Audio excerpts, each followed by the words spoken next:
I picked up this Predator generator today since I don't have power where I'm at currently. So I can't run a welder to do welding videos. So guess what? I'm going to be using this to power a welder.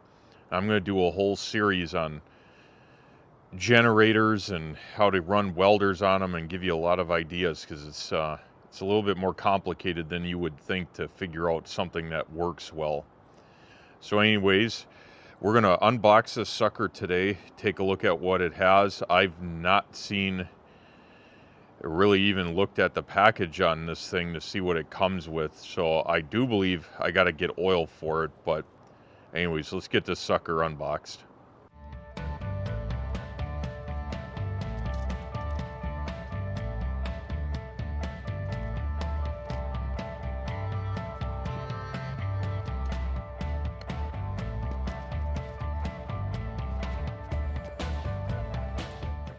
All right, so here we go. I actually kind of am surprised. I thought that this thing wouldn't be assembled or anything, but the handles are on it, the wheels are on it. I know that the smaller generators generally they have a little bit more putting together required. So, yep, open, add engine oil. Doesn't come with engine oil, of course. So I got to run and get that, but the overall fit and finish on this doesn't seem to be that bad. I mean, we as welders know we can do better than that, but I mean, honestly, hey, a little bit of grinding action on that cleaned it right up, right? This one, whatever. Hey, it's a handle. Didn't break off yet. We're good. But yeah, this thing's all paneled up, I think, for noise reduction, which is a primary reason I bought this, is that I need something that's relatively quiet. And in future videos, you'll understand why. But yeah, this is looking pretty good. Now, some of the stuff, I will be looking through the manual because, you know, this is honestly a little bit more advanced than anything I generally use. I'm used to just pull starting something and using it. But the nice thing is that was unexpected. I don't have twist lock connectors like this for 240 volt for like my Miller Dynasty and any of my welders, so I'll be able to make an adapter cord with this so that I can actually plug in normal stuff to it like welders, and that's kind of the main reason I bought this. Not sure what these jumper cables are. Maybe you can actually charge a battery with this. I have no idea. Like I said, I just got this for the output, and because it's an inverter, didn't really do a whole lot of homework. My bad on that. Anyways, I guess this video will continue after I get some oil and get ready to fire it up. All right, so this is the battery compartment side. I had to open it up, and I already found my first annoyance with this thing. It came with a wrench for the spark plug, which looks like this is a spark plug wire here maybe. And it didn't come with a wrench for the battery terminals, and it didn't come with a little 8mm socket or wrench for the fasteners to remove this panel. Now, I got tools laying around, I don't care, but I just find it funny that it would come with a spark plug wrench and a flathead screwdriver, yet nothing I've found so far uses a flathead or a Phillips screwdriver, and I don't know why I'd be taking a spark plug out. But anyways, you got to hook up your battery here, so that's what I'm going to do now. So a couple things I thought I would mention. This right here appears to be the carburetor with the choke assembly. Not sure what this is. Maybe it's a drain for the carburetor. Yeah, I don't know what that is. Not an expert in these things. This over here appears to be some kind of vapor canister. The motor itself, which is back in here, appears to be somewhat similar to like a normal Predator generator or Predator engine, but you know, this is hooked to a generator, so who really knows on that. I have a feeling that a lot of these parts are like just generic stuff, even though they're advertising it as a Harbor Freight. Part of the reason why this thing is so quiet, if you look at this panel here, how it is this eggshell foam, and then there's foam in here, like this is foam here, like everywhere where anything's touching something, even in here, like it's foam on foam. back over here, in here, and that will significantly reduce sound because it has nowhere to escape from. And as this thing shakes, like you can hear, like if you shake it, it doesn't make much noise. So that goes a long way towards the sound deadening, just to keep this sucker from sounding like, you know, an airplane or something while it's running. So anyways, let's get this panel back on and then go to the other side. All right, so I got some cheap motor oil, cheapest stuff I could find, non-synthetic. There's an old wives' tale, or well, at least what everyone says, engine builders, that you should break in an engine on cheap non-synthetic. Now, my honest opinion is in this, it probably doesn't matter, but since I got to dump this pretty quick after putting it in, why waste, you know, $8, $9, $10 a quart on some synthetic when I can get by with some cheap stuff? But miss the days of $1 quart of oil, you know. Used to be able to get one of these for $1. Now I looked in the manual, it says it takes 37 ounces, so that's a little bit over a quart. And these things don't come filled. And one nice thing is I guess they have a low engine oil shutoff, so you won't blow your motor. This comes with this funky funnel, which is kind of nice because putting it in there like that, you can fill it up with oil easier. I thought it was interesting too, the drain plugs right here, they built in a channel in here. There's like a rubber plug that you can pull out and the oil just drains into this built-in channel. So that's kind of cool. Well, let's fill this sucker up.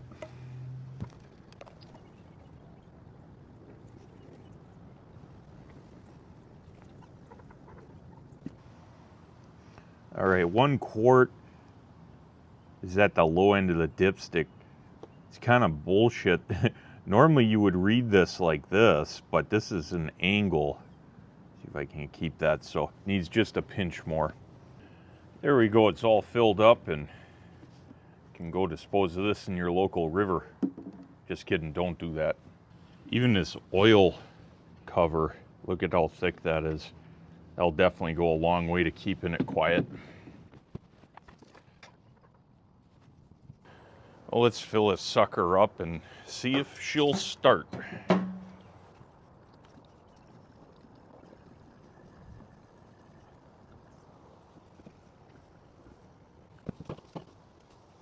That cap's pretty tight.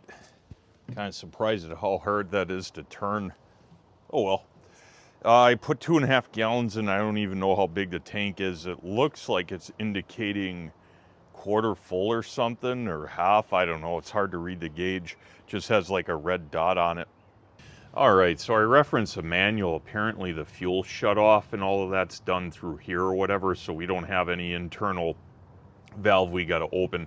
Now I'm going to grab the recoil starter on this side while it's turned off and just give it some pulls just to get that oil kind of moving around in the crankcase a little bit, since this thing's never been started by me. All right, that's enough. So now I'll keep the electronic throttle off. I don't know if this hour meter stays on all the time. I mean, that battery's decent size, but you would think that would shut off. So we'll go to choke and let's see if this starts.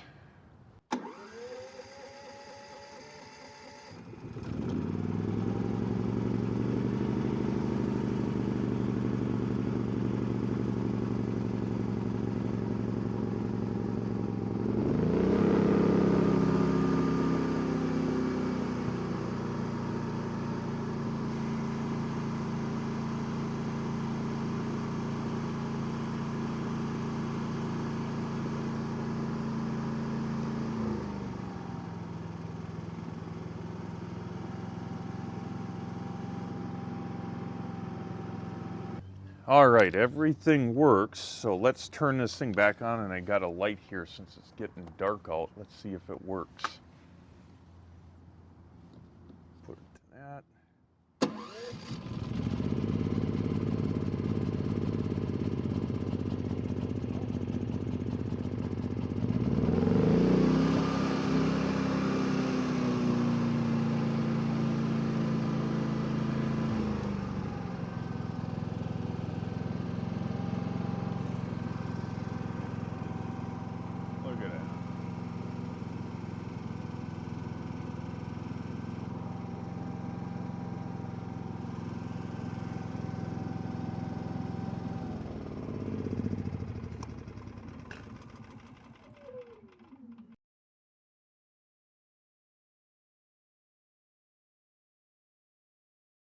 So it's a little windy out here, and I'm right by the freeway at my shop, so you'll have to put up with the noise. But I thought as a follow-up, I ran this thing for 18.7 hours. It says, I don't know if you can see that, but it's time, I'd say, to change the oil. Now the manual suggests 30 hours. I'm going to do it now, and then I'll probably do it again at 30 or 40 hours.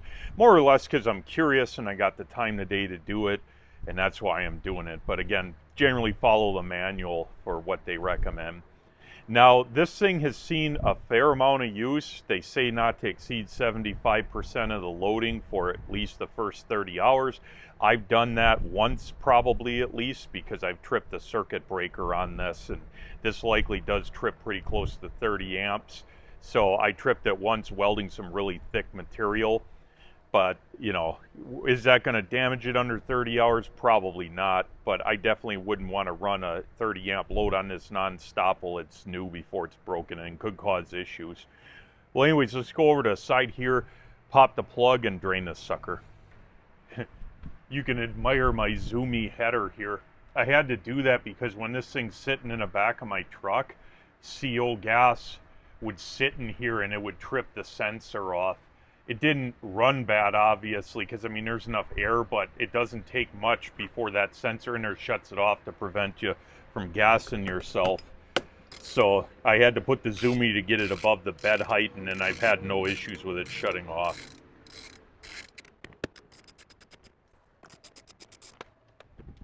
In case you were wondering, that was 8mm bolts for these two that fit for that cover to pop off. I had already pulled the plug on it.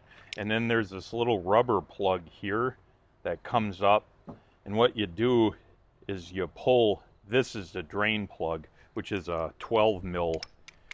The cool thing is they're smart enough to put this access here so it's super easy, and there's a drain channel right here that the oil is going to drain down through this hole into this pan right here. So that's all like awesome, like somebody was thinking. Now I'm going to just crack the dipstick because this thing tends to be filled right up to the edge there, and I don't want it leaking out of this area before it's drained.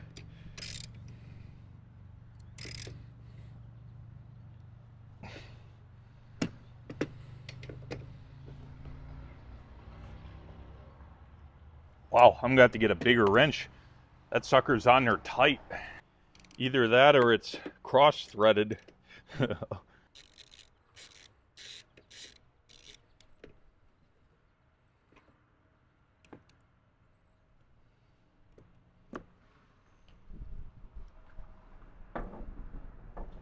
Well, there's oil in it. That's good. I have kept tabs on it. It doesn't seem like it's burned any oil.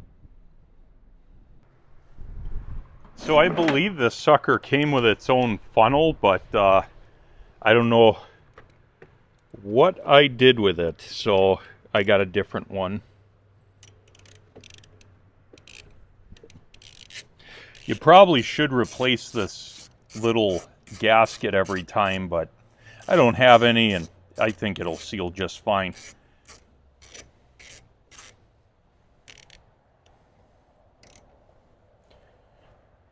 Remember, a quarter turn pass when it gets loose and a half turn back. So here's the oil. Now there's a lot of crap that was already in this pan. Pretty clean, actually. I know it doesn't look like that, but when this dries out, it's not really too black or anything, which I wouldn't expect it. Like, here, I'll clean it off a little bit. Pretty clean. I wouldn't expect it to be too filthy because it only has, you know, under 20 hours on it. The bigger concern is I put a magnetic dipstick in this. I didn't mention that previously because I did it after I had shot that first part of this video. And let's see what this holds for material. You can see there's some wear material on there.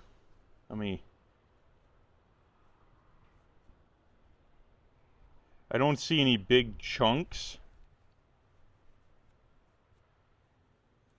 It's all little fibers. Yep. This is going to be typical on any new engine, and I highly recommend, since this does not have an oil filter, the only way to remove this from running through your engine is with a magnet on the dipstick or in the plug if they make them. And to be honest, I kind of find it a bit ridiculous that this wouldn't have a magnetic drain plug or dipstick in it, because again, there's no oil filtration on this. So now this thing, and I kind of hate to say it, is kind of just designed to last long enough to get it out of the warranty period, to be honest with you. So about 3 years of, you know, intermittent use. But something as simple as this could add years and years to the lifespan of this, or not really years, but hours. You know, if you never turn this thing on in 3 years, of course it's going to last forever.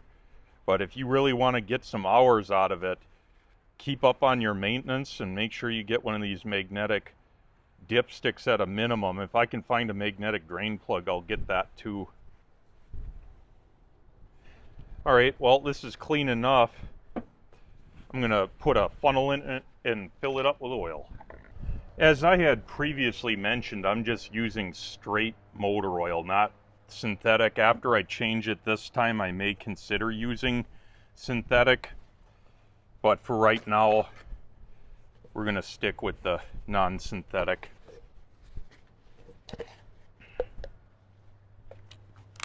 This thing does not hold much oil.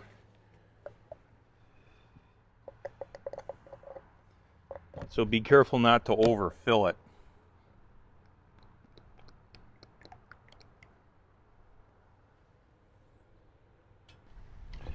For the most part, the level is kind of irrelevant. You want it to where it's flush essentially with the lip of where this thread's on, because this thing, you know, reading this, who knows, you can't really read it. So as long as you can see oil and it's about level with the filler neck, the aluminum filler neck on the housing that's built in, you're good.